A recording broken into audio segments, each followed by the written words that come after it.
Stellar DKR មានកតុយ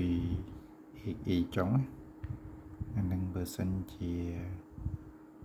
អ្នកទាំងអស់គ្នាឃើញកតុយ EE ហ្នឹងកុំចុចតែចុចគឺ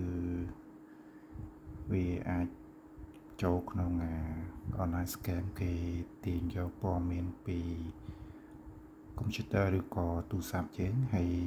វាអាចមានរឿងច្រើនទៅដល់ការ lock ចូល account ធនាគារឬក៏ព័ត៌មានផ្សេងដែលវាគេអាចធ្វើជា online scam សម្រាប់ធ្វើជាផលប្រយោជន៍សម្រាប់ពួកគេអញ្ចឹងបើសិនជាមានកតុយ EE នេះគឺកុំចុចព្រោះវាគេទៅសេ program ឬក៏គេទៅសេកូដអស់ហើយអញ្ចឹងពេលយើងចុចគឺយើងចូលតាក់គេហើយតើទៅមួយ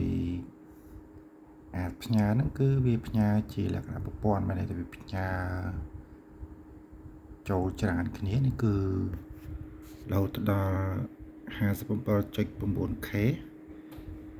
អញ្ចឹងបានន័យថា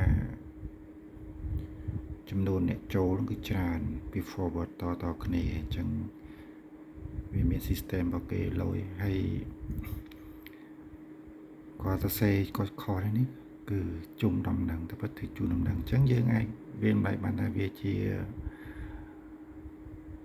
online scam ដែលយើងចុចទៅវាមានរឿងច្រើនអញ្ចឹងបើសិនអ្នកនេះឃើញកតុយ EE ចុងកុំចុចគេសោះបាទជាពិសេសទោះបីយើងស្គាល់គ្នាក៏ដោយឲ្យតែចុច EE ហ្នឹងគឺចូលរបស់គេហើយបាទអូខេអរគុណច្រើន